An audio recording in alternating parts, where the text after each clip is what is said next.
नमस्कार दोस्तों, Byju's exam prep IAS Hindi में आप सभी का स्वागत है। आज हम आपके सामने 19 अप्रैल 2022 के समाचार विश्लेषण प्रस्तुत कर रहे हैं, जिसमें द हिंदू समाचार पत्र से संबंधित प्रमुख आलेख और संपादकीय की हम चर्चा करेंगे और उनसे संबंधित जो भी मुख्य परीक्षा के संबंधित अभ्यास प्रश्न होंगे उनकी उत्तर संरचना की भी हम चर्चा करेंगे। आज के अपने विश्लेषण को प्रारंभ करने से पहले हम सत्र के विषय देख लेते हैं। हमारा पहला विषय है क्रिप्टो और सीबीडीसी एक समान नहीं है।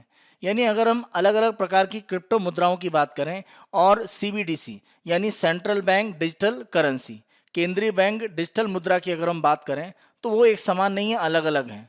और इसी अंतर को प्रमुख रूप से बताकर क्रिप्टो करेंसी के संदर्भ में क्या एक तरह से प्रयास हो सकते हैं जिससे कि इसको वैधानिक रूप में स्वीकार करना या अस्वीकार करना वह एक तरह से अंतिम रूप में निर्णय भारत में लिया जाए, इसके संदर्भ में प्रमुख रूप से चर्चा है।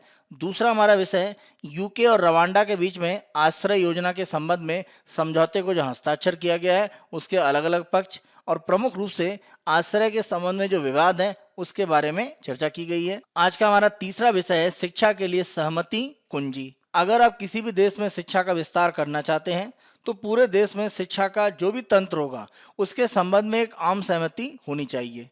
अगर ऐसी स्थिति नहीं है तो शिक्षा के व्यापक प्रसार की जो स्थितियां हैं उनमें कुछ समस्याएं आ सकती हैं। इसी संदर्भ में भारत के परिप्रेक्ष्य में प्रमुख रूप से चर्चा है। आज का हमारा अंतिम आलेख स्पेक्ट्रम मूल्य के संदर्भ में है। स्पेक्ट्रम मूल्य के संदर्भ में ट्राई की तरफ से जो सिफारिशें आई हैं उन्हीं के आधार पर एक दूसरे पक्ष से हम इसको चर्चा करेंगे कि किस रूप में स्पेक्ट्रम के जो मूल्य हैं उनमें कुछ परिवर्तन करने की गुंजाइश बनती है अगर भारत में दूरसंचार क्षेत्र को सही से विस्तारित करना है। अंत में अलग अलग विषयों की चर्चा के आधार पर जो भी संबंधित मुख्य परीक्षा के अभ्यास प्रश्न होंगे उनकी उत्तर संरचना की हम चर्चा करेंगे। आज के समाचार विश्लेषण के हम पहले विषय को देखते हैं। Cryptos and CBDC are not the same thing.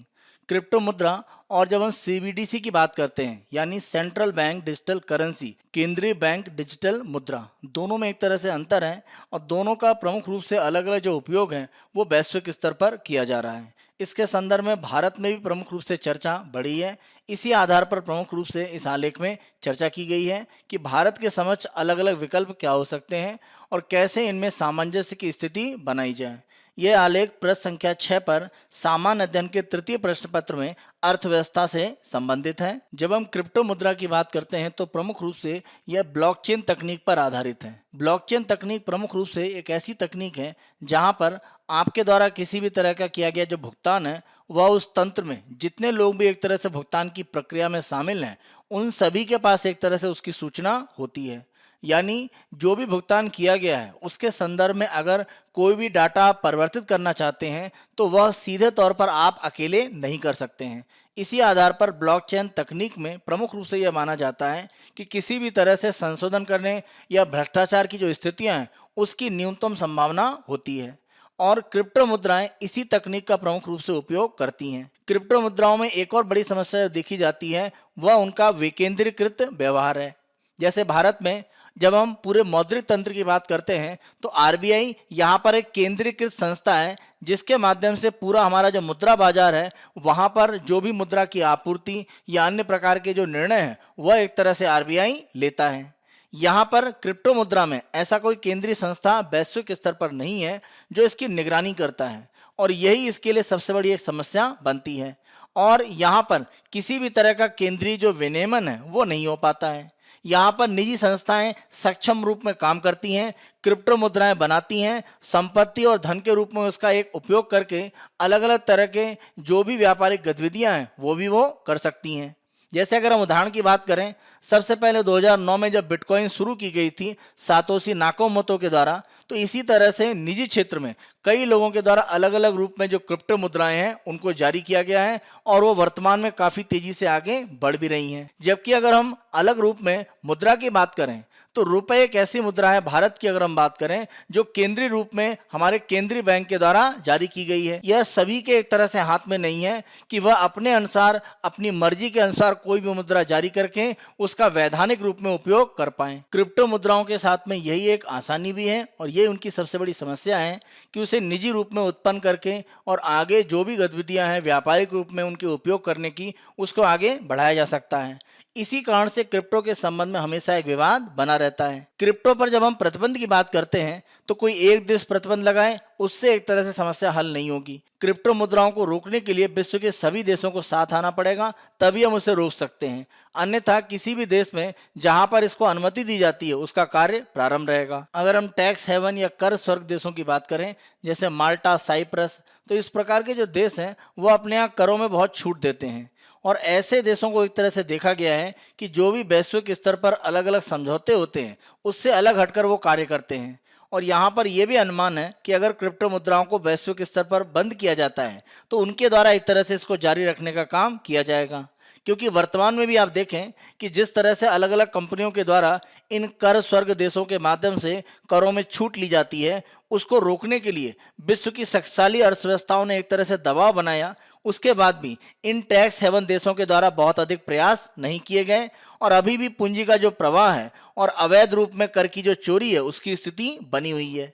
इसीलिए माना जा रहा है कि अगर क्रिप्टो मुद्राओं को वैश्विक स्तर पर कठोरता से नहीं बंद किया जाएगा तो इसका कुछ न कुछ स्तर पर प्रचलन जारी रहेगा और यह वैश्विक अर्थव्यवस्था में असमानता की स्थिति को लाता है। वर्तमान में अगर हम क्रिप्टो मुद्राओं के कुल मूल्य की बात करें तो यह 2 ट्रिलियन अमेरिकी डॉलर से ऊपर हो चुका है और यह आंकड़ा वर्तमान में विश्व में जितना कुल मिलाकर सोने का भंडार है उससे भी ज्यादा है। तो यह दिखा रहा है कि क्रिप्टो मुद्राओं की एक तरह से जो स्थिति है वो वैश्विक अर्थव्यवस्था में मजबूत हो रही है। भारत में केंद्रीय बैंक आरबीआई के द्वारा सेंट्रल बैंक डिजिटल करेंसी यानी केंद्रीय बैंक डिजिटल मुद्रा एक तरह से जारी करने का प्रयास है।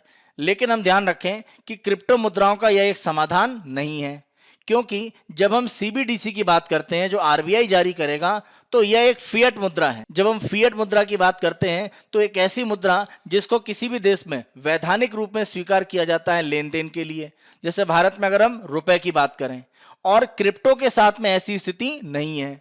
तो क्रिप्टो मुद्राएं किसी भी तरह से फिएट मुद्रा नहीं है, लेकिन सीबीडीसी को आप फिएट मुद्रा के रूप में एक तरह से उपयोग करेंगे। आरबीआई की तरफ से जारी केंद्रीय बैंक डिजिटल मुद्रा को एक फिएट मुद्रा के रूप में उपयोग किया जाएगा, लेकिन क्रिप्टो मुद्राएं वो एक तरह से फिएट मुद्रा नहीं है, लेकिन उनका भुगतान करने या अन्य प्रकार के जो लेन देन है उनमें उपयोग किया जा सकता है। तो दोनों में प्रमुख रूप से हमें अंतर समझने की जरूरत है और इसका अंतर आप मुद्रा की परिभाषा से समझ सकते हैं। मुद्रा अगर हम देखें तो एक तरह का टोकन है जिसका उपयोग बाजार में लेन देन में किया जाता है। अगर हम ऐतिहासिक रूप में देखें तो अलग अलग प्रकार की जो धातुएं हैं, जैसे तांबे की बात करें, सोने की बात करें, चांदी की बात करें, तो वहां पर इन सिक्कों का उपयोग क्यों होता था? क्योंकि यह धातुएं एक तरह से मूल्यवान थी और उस मूल्य के आधार पर लेन देन होता था। आगे चलकर जब कागजी करेंसी आ गई तो ये स्थिति एक तरह से समाप्त हो गई। किसी भी देश में जो भी मुद्रा उपयोग की जाती है उसको फिएट करेंसी का एक तरह से या फिएट मुद्रा का दर्जा दिया जाता है।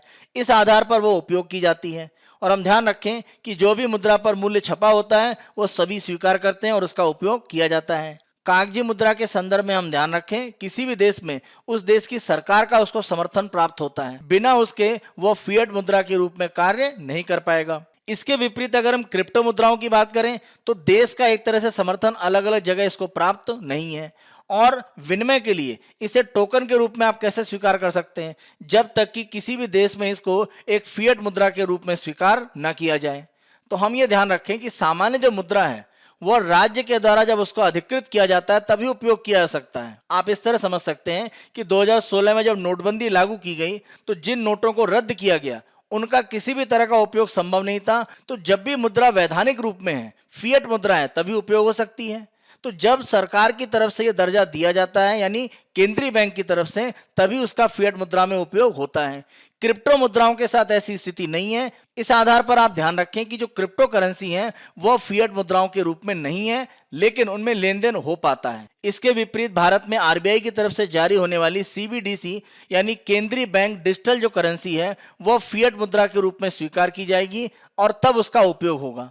तो हम इसे क्रिप्टो का विकल्प नहीं कह सकते हैं, दोनों अलग अलग हैं। सामान्य तौर पर जब हम क्रिप्टो मुद्राओं की बात करते हैं तो वो एक तरह से वैश्विक रूप में इतना उपयोग क्यों होने लगी, उसका बड़ा कारण यह है कि जिन लोगों के द्वारा एक तरह से इसको प्रारंभ किया गया और धीरे धीरे आगे बढ़ावा दिया गया, वह एक तरह से संपन्न लोग थे, और इन लोगों के द्वारा जैसे जैसे इसकी स्वीकार्यता को बढ़ाया गया, वह एक तरह से मुद्रा के रूप में काम करना उसने प्रारंभ कर दिया, और क्रिप्टो करेंसी एक तरह से सक्षम हो गई व्यापारिक लेन देन करने के लिए। इसका उदाहरण आप इस रूप में समझ सकते हैं कि बहुत कम उपयोग में होने वाली कोई भी मूल्य की, मान लीजिए एक पेंटिंग है, अगर किसी अमीर व्यक्ति के द्वारा नीलामी में उसका ज्यादा मूल्य दिया जाता है तो वही उसका एक अंतिम मूल्य हो जाता है। क्रिप्टो मुद्राओं में भी यही एक तरह से देखा गया है कि जिन लोगों के द्वारा इसको आगे बढ़ाया गया है, उनके आधार पर ही एक तरह से इसके मूल्य बढ़े हैं और इसके उपयोग की जो स्थितियां हैं वो बढ़ी हैं। जैसा हमने पेंटिंग का उदाहरण दिया, इसी तरह का उदाहरण आप क्रिप्टो मुद्राओं के लिए भी दे सकते हैं। जिन लोगों के द्वारा निजी रूप में अलग अलग क्रिप्टो मुद्राओं को उत्पन्न किया गया है,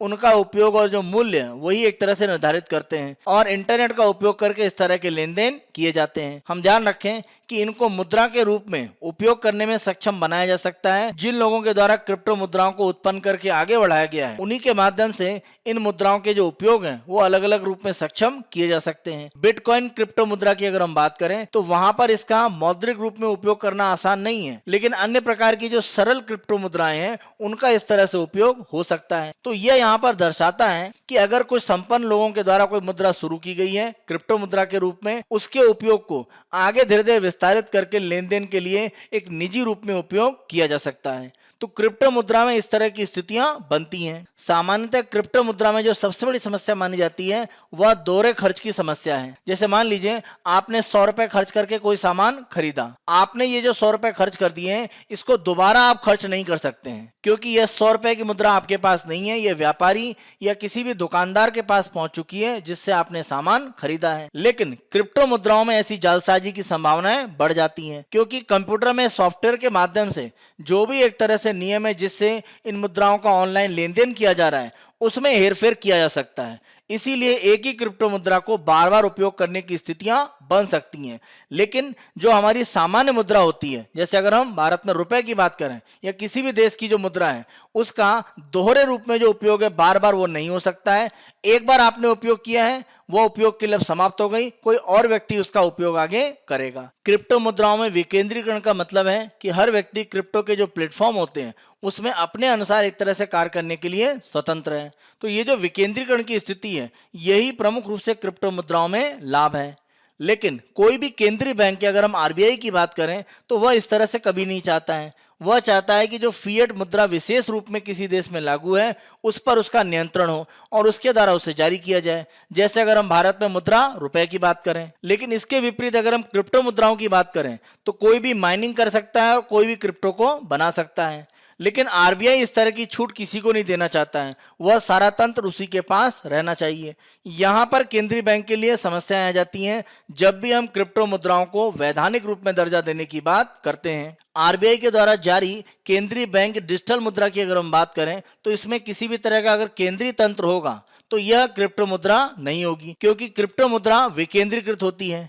इसी के साथ साथ इस तरह का जो भी डिजिटल मुद्रा आरबीआई जारी करेगी उसमें दोहरे खर्च की समस्या का समाधान किया जाए।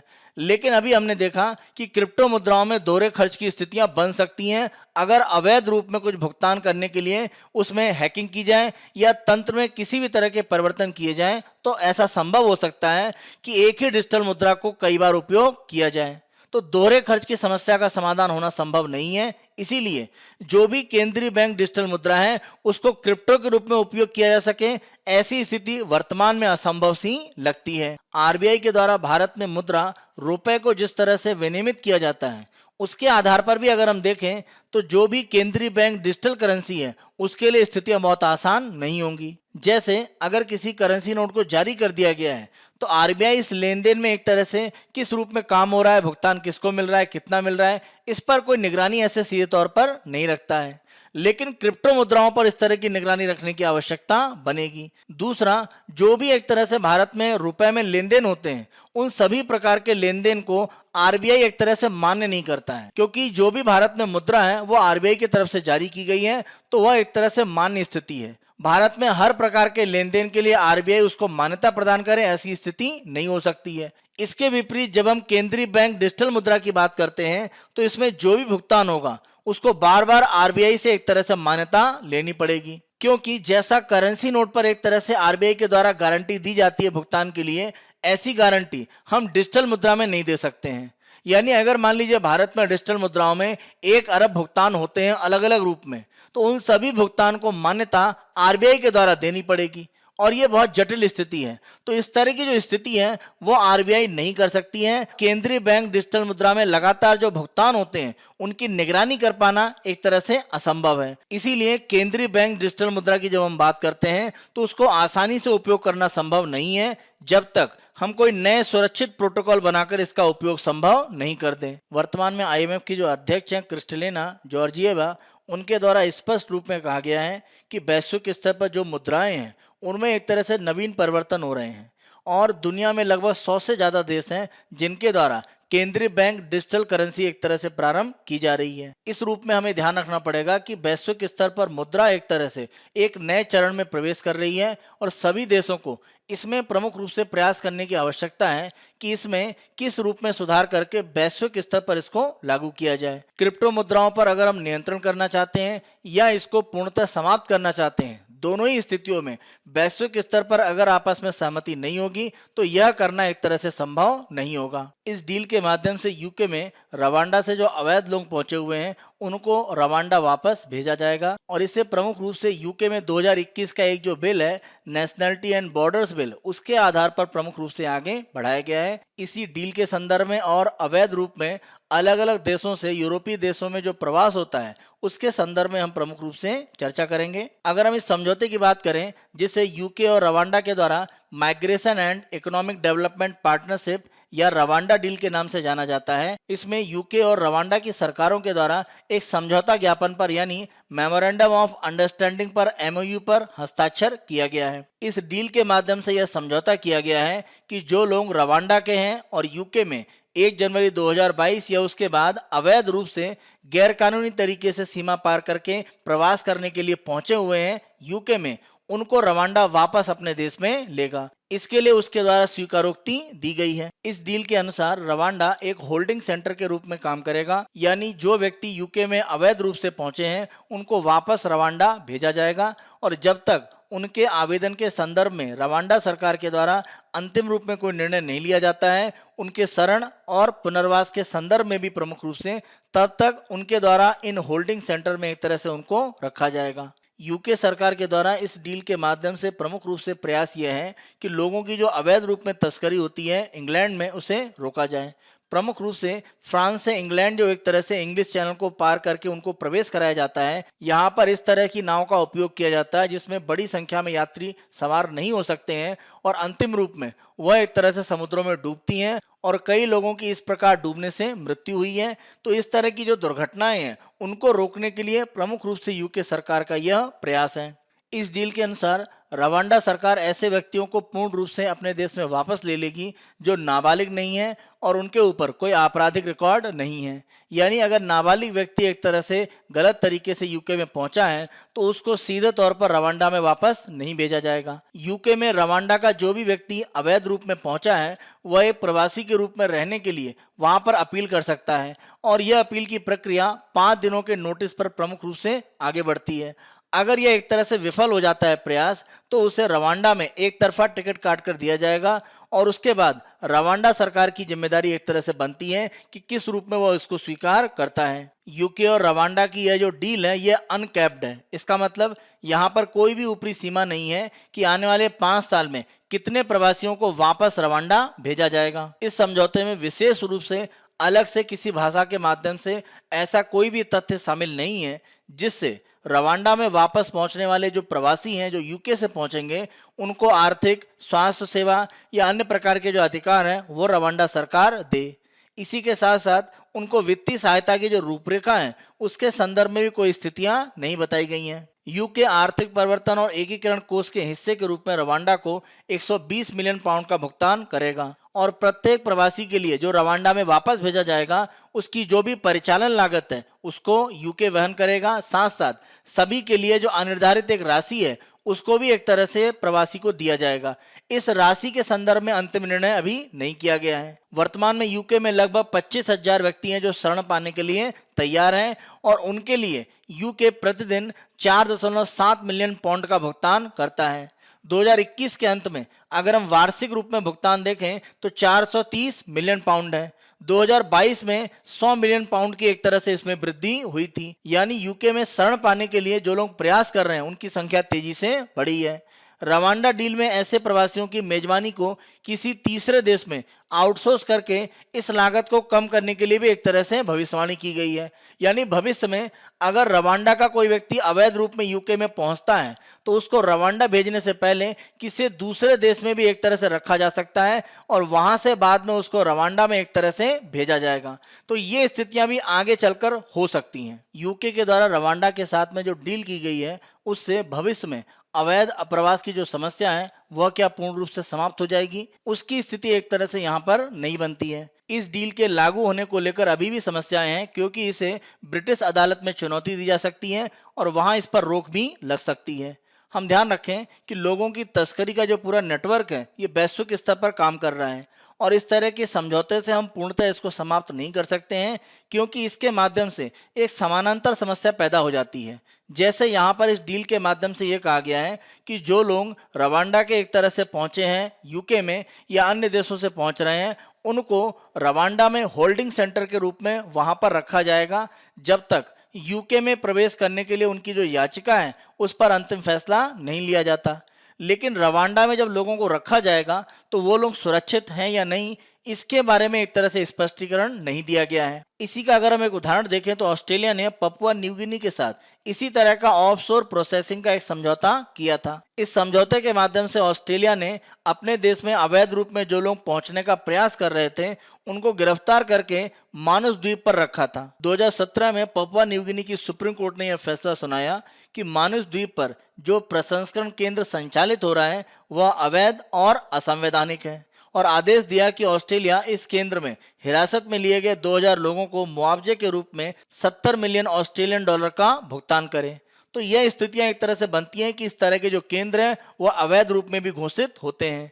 इसी तरह का समझौता ऑस्ट्रेलिया ने नौरू के साथ भी किया था और जो वर्तमान में उसका एकमात्र प्रसंस्करण केंद्र बना हुआ है। नौरू में जो क्षेत्रीय प्रसंस्करण केंद्र है ऑस्ट्रेलिया का उसमें 2013 में एक बड़ा दंगा हुआ था जहां पर महिलाओं और बच्चों के खिलाफ यौन शोषण और एक तरह से उनके ऊपर उत्पीड़न के मामले बने थे।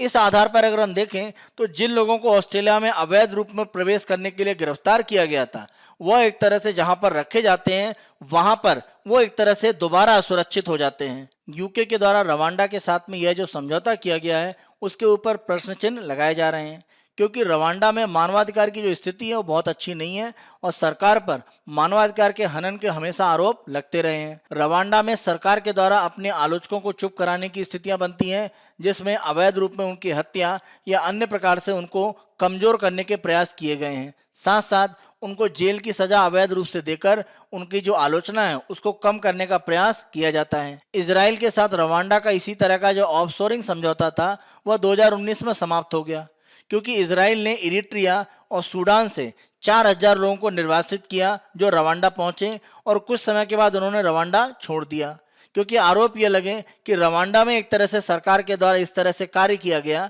कि इन लोगों को रवांडा छोड़ना पड़ा। इजराइल के द्वारा इरिट्रिया और सूडान के जिन लोगों को निर्वासित एक तरह से किया गया था वो रवांडा पहुंचे लेकिन उनकी स्थिति बहुत अच्छी नहीं थी। तो इस आधार पर आप देखें तो इजराइल ने रवांडा के साथ यह समझौता 2019 में समाप्त किया था। इसी तरह की स्थितियां दोबारा यूके के साथ ना बने क्योंकि रवांडा में एक तरह से जो स्थितियां हैं बहुत अच्छी नहीं है और माना जा रहा है कि जो डील हस्ताक्षर की गई है उससे रवांडा सरकार के लिए राजस्व जरूर उत्पन्न होगा। इसी के साथ साथ ब्रिटेन में अप्रवासी विरोधी जो स्थितियां बढ़ रही हैं उनको नियंत्रित करने में मदद मिलेगी क्योंकि यह अप्रवासियों की जो गैर कानूनी स्थिति है उसमें कमी लाने का एक सफल प्रयास हो सकता है। लेकिन हमें प्रमुख रूप से ध्यान रखना पड़ेगा कि जब हम गैर कानूनी रूप से अप्रवास की बात करते हैं जैसे यूरोप में प्रवेश करने के लिए अफ्रीका के अलग अलग देशों से लोगों के द्वारा प्रयास किया जाता है। इसका बड़ा कारण अफ्रीका में आर्थिक, सामाजिक और राजनीतिक रूप से जो उत्पीड़न होता है उसको माना जाता है। अफ्रीकी देशों में जब तक आर्थिक, सामाजिक और राजनीतिक रूप से जो अधिकार हैं उनको संरक्षित नहीं किया जाएगा तब तक बड़ी संख्या में लोग अपनी जान को दांव पर लगाकर बेहतर भविष्य के लिए यूरोपीय देशों में, जैसे अगर हम यूके की बात करें, वहां पर लगातार प्रवेश करने के प्रयास करते रहेंगे। आज के हम तीसरे आलेख को देखते हैं, कंसेंसस की फॉर एजुकेशन। यानी शिक्षा के क्षेत्र में अगर हम आगे बढ़ना चाहते हैं तो आम सहमति की जो स्थिति है वो काफी महत्वपूर्ण है।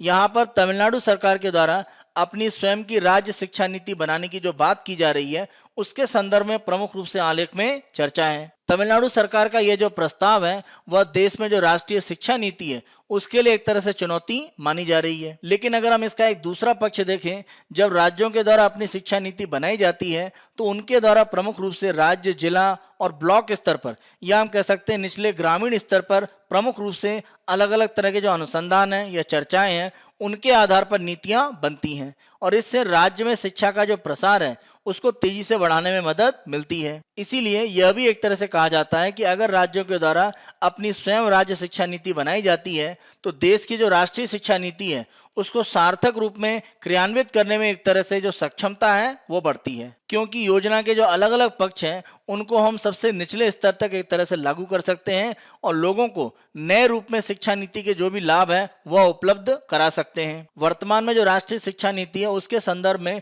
राज्यों के द्वारा प्रमुख रूप से चिंताएं व्यक्त की गई हैं। जैसा अगर हम पहली चिंता की बात करें तो तीसरी भाषा पर प्रमुख रूप से जोर देना। एक तीसरी भाषा के रूप में हिंदी या अन्य भाषा को बढ़ावा देने की जो स्थितियां हैं उसके संदर्भ में बहुत सारे राज्य एकमत नहीं है, इसीलिए वह राष्ट्रीय शिक्षा नीति का विरोध करते हैं। यहाँ पर यह भी कहा जाता है कि जो राष्ट्रीय शिक्षा नीति है उसमें कमजोर और जो दलित वर्ग हैं उनकी चिंताओं का ध्यान नहीं रखा गया है।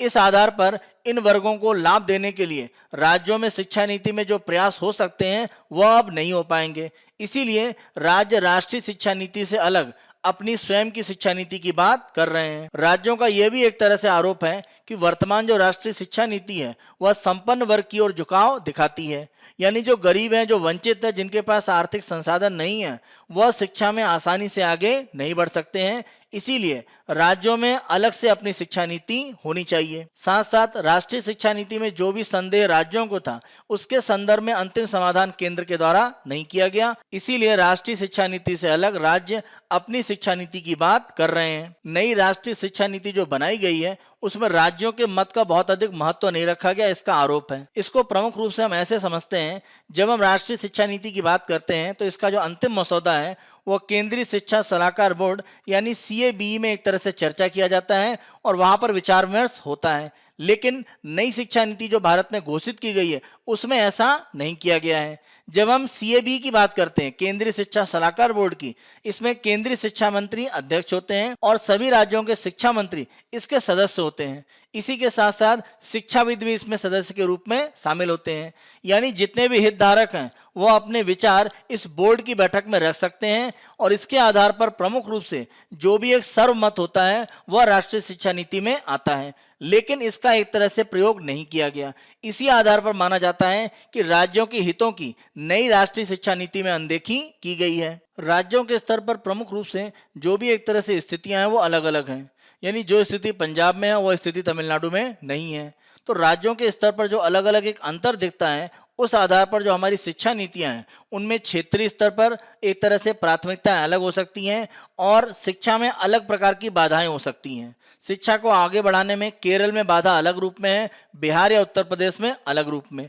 इसी कारण से राज्य के स्तर पर जो शिक्षा नीति है उसमें एक तरह से कुछ परिवर्तन होने की स्थितियां बनती हैं। यहाँ पर प्रमुख रूप से हमें ध्यान रखना पड़ेगा कि जो हमारी राष्ट्रीय शिक्षा नीति है और राज्य में जो भी शिक्षा को लेकर नीति है उन्हें एक दूसरे के पूरक बनना पड़ेगा, तभी इसका लाभ हम सर्वव्यापी रूप में बढ़ा सकते हैं। शिक्षा 1976 से समवर्ती सूची में है, यानी यह संघ और राज्य सरकारों की संयुक्त और साझा जिम्मेदारी है। शिक्षा के क्षेत्र में मानकों का समन्वय करना और रखरखाव करना यह केंद्र सरकार में एक तरह से शक्ति निहित हो सकती है, जैसा हम उच्च शिक्षा में एक तरह से देखते हैं। लेकिन जब हम शिक्षा नीति की बात करते हैं तो यह शिक्षा के सभी स्तर से संबंधित है। वह प्राथमिक शिक्षा भी हो सकती है, माध्यमिक शिक्षा हो सकती है या उच्चतर माध्यमिक शिक्षा का भाग भी हो सकती है।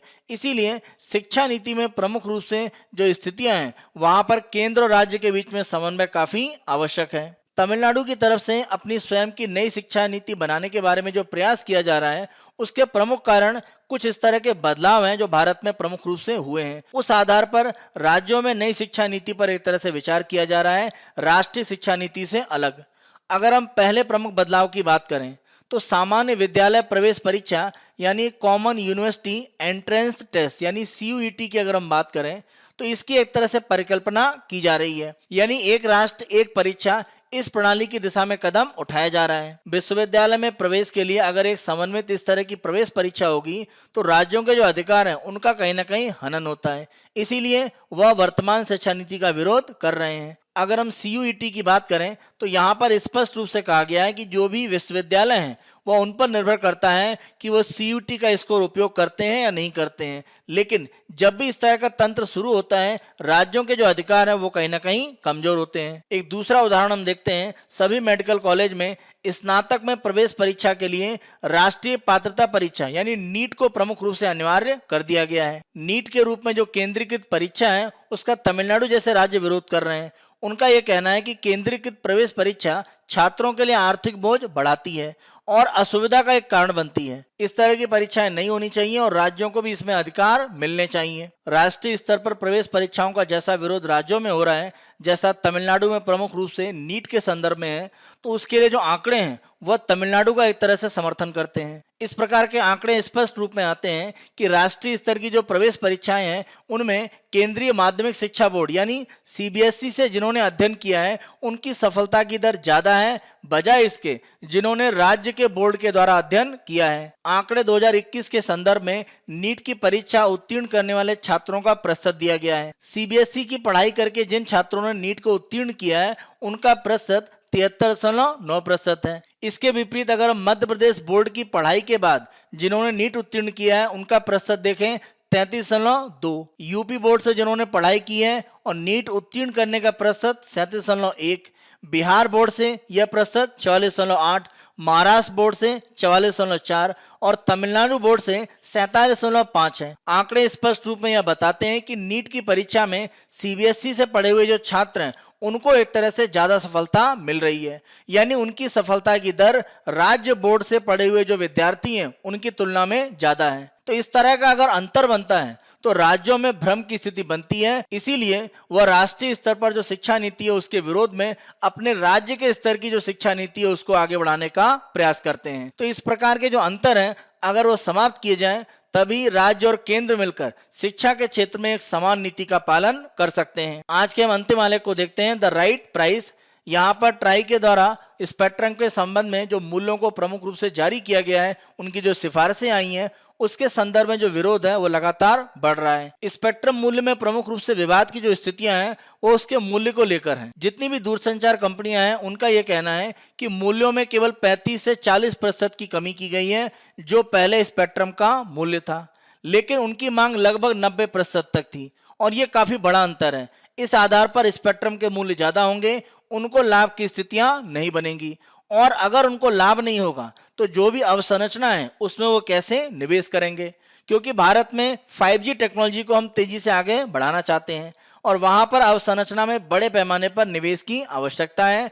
इसके लिए दूरसंचार की जो कंपनियां हैं उनके पास संसाधन होना चाहिए। अगर उनको स्पेक्ट्रम महंगा मिलेगा तो उनके पास लाभ की स्थितियां घटेंगी और इस आधार पर वो अवसंरचना में निवेश नहीं कर पाएंगे और यह 5G तकनीक को भारत में आगे बढ़ाने की दिशा में एक सही कदम नहीं है। दूरसंचार कंपनियों का दूसरा प्रमुख रूप से विवाद नीलामी की पूरी प्रक्रिया के संदर्भ में है, क्योंकि उनका यह कहना है कि जापान और दक्षिण कोरिया जैसे देशों में नीलामी की प्रक्रिया का पालन नहीं किया गया है और भारत में भी कुछ ऐसा ही होना चाहिए। लेकिन हम ध्यान रखें कि 2012 का सुप्रीम कोर्ट का जो निर्णय है उसमें स्पेक्ट्रम की नीलामी के संदर्भ में एक तरह से आदेश है और उसी के आधार पर यह किया जा सकता है, लेकिन नीलामी की जो प्रक्रिया है उसमें एक तरह से समस्याएं मानी जा रही हैं और नीलामी के माध्यम से जो भी एक तरह से मूल्य बनता है उसकी तुलना में जो उनको आगे चलकर लाभ है वह उतना नहीं है। इसीलिए कहा जा रहा है कि नीलामी की जो प्रक्रिया है उससे अलग नए प्रकार की जो प्रक्रिया है वह स्पेक्ट्रम के आवंटन में आनी चाहिए, जिससे दूरसंचार कंपनियों का लाभ बढ़ पाए। दूरसंचार कंपनियों का यह भी आरोप है कि स्पेक्ट्रम का मूल्य यहाँ पर जो बढ़ाया गया है इसका बड़ा कारण यह है कि सरकार इस आवंटन के माध्यम से जो स्पेक्ट्रम का किया जाएगा वह अधिक से अधिक राजस्व प्राप्त करना चाहती है। तो सरकार अपने राजस्व को लेकर एक अधिकतम स्थिति में जाना चाहती है, लेकिन इसकी जो हानि है दूरसंचार कंपनियों को, उसके संदर्भ में सरकार ने ध्यान नहीं दिया है। इसीलिए दूरसंचार कंपनियों ने सरकार से अपील की है कि वर्तमान में ट्राई की तरफ से जो सिफारिशें आई हैं स्पेक्ट्रम के मूल्य के संदर्भ में, इस पर पुनर्विचार किया जाए और वर्तमान में बाजार की जो स्थितियां हैं उसके अनुसार कुछ परिवर्तन किया जाए, जिससे दूरसंचार कंपनियों का लाभ बढ़े और वह 5G टेक्नोलॉजी को आगे बढ़ाने में अवसंरचना में जो निवेश की स्थितियां बन रही हैं उसके लिए भी अपने आप को तैयार रख पाएं। आज की चर्चा के आधार पर हम मुख्य परीक्षा के अभ्यास प्रश्नों को देखते हैं। पहला प्रश्न, क्रिप्टो करेंसी और सेंट्रल बैंक डिजिटल करेंसी से मुद्रा के इतिहास में क्रांतिकारी परिवर्तन हो रहे हैं। इनसे संबंधित उपयोग और विवाद का विश्लेषण करें। 250 शब्द, 15 अंकों का प्रश्न। उत्तर संरचना, भूमिका, क्रिप्टो करेंसी और सेंट्रल बैंक डिजिटल करेंसी से मुद्रा के क्षेत्र में नवीनतम परिवर्तन हो रहे हैं। इन परिवर्तनों के माध्यम से कैशलेस अर्थव्यवस्था को आगे बढ़ाने का प्रमुख रूप से लक्ष्य है। मुख्य भाग, क्रिप्टो करेंसी और सेंट्रल बैंक डिजिटल करेंसी में अंतर, क्रिप्टो करेंसी और सेंट्रल बैंक डिजिटल करेंसी के अलग अलग जो उपयोग हैं, और अंत में इसके जो विवाद हैं प्रमुख रूप से वह क्या है वो आपको बताने हैं, और उनके लिए हल की स्थिति क्या बनती है, किस रूप में हल हो सकता है वह भी आपको बताना है। निष्कर्ष, वैश्विक सहमति ही नए परिवर्तन को सार्थक उपयोग में परिवर्तित कर सकती है। क्रिप्टो मुद्राओं को स्वीकार करना है या अस्वीकार करना है, इसकी वैश्विक रूप में सहमति आवश्यक है, तभी इसका सही रूप में उपयोग हो सकता है। दूसरा अभ्यास प्रश्न हम देखते हैं। यूके और रवांडा में शरण से संबंधित डील के प्रमुख प्रावधानों को बताते हुए प्रवास से संबंधित समस्या के कारणों की विस्तृत चर्चा करें। 150 शब्द, 10 अंकों का प्रश्न। भूमिका, अवैध अप्रवास की समस्या विभिन्न देशों में आर्थिक, सामाजिक और राजनीतिक उत्पीड़न से जुड़ी हुई है। प्रमुख रूप से अगर हम अफ्रीकी देशों से अप्रवास की बात करें। मुख्य भाग, संबंधित डील के प्रमुख प्रावधान, प्रमुख लाभ, इससे इस डील से जुड़े हुए प्रमुख विवाद, अवैध अप्रवास के प्रमुख कारण क्या हैं।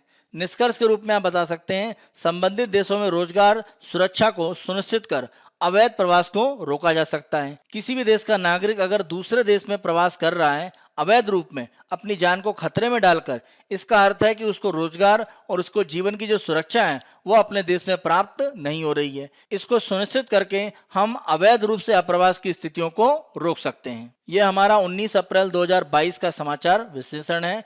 आने वाले दिनों में अन्य दिनों के समाचार विश्लेषण हम आपको इसी तरह से उपलब्ध कराते रहेंगे। Byju's exam prep IAS Hindi को आप बहुत अधिक पसंद कर रहे हैं। अधिक से अधिक संख्या में लाइक, शेयर और सब्सक्राइब करना ना भूलें। धन्यवाद।